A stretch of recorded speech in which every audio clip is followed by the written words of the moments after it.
the number 6 bad weather game of all time, the 1948 NFL Championship. In a blinding snowstorm, the Philadelphia Eagles meet the Chicago Cards for the world's professional football title. It was not particularly memorable or remarkable, except for the fact that it was played under kind of ridiculous conditions. When we said a snowstorm, we really mean it. When the Eagles took the field that day, there was no field to take. There was nothing but snow. It was almost impossible to play that game that day, but they did. How in the world can you say that was a championship game? I think the fans were cheated that day. They told people, if you show up with a shovel, a snow shovel, and help us clear the field, you can stay for the game. You can get in free to the championship game if you bring a shovel and help us clear the field. I mean, this wasn't just a snowstorm. This was a true blizzard.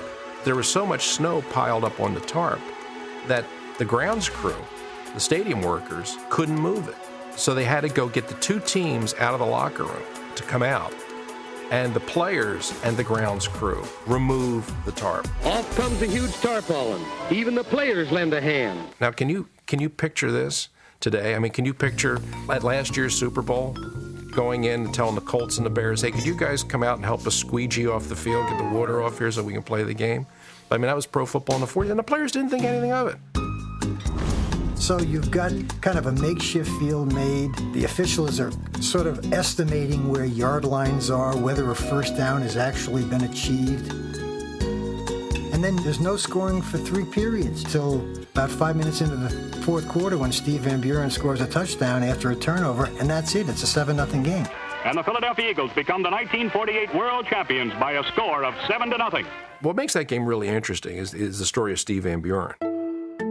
Steve Van Buren was living out in suburban Philadelphia. The coach, Greasy Neal, knowing that Steve was a little different, he called him and he said, Steve, you're coming to the game, right? And Steve said, Greasy, they're never going to play this game.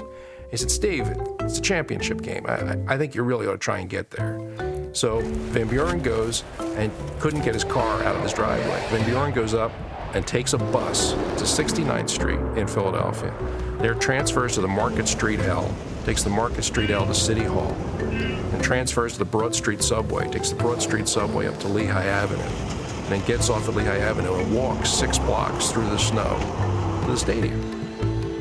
After the game's over, after Van Buren gets carried off the field by the fans, he goes in, changes his clothes, walks 6 blocks to the subway, down to City Hall, Market Street L, and the bus home. That was pro football in 1948.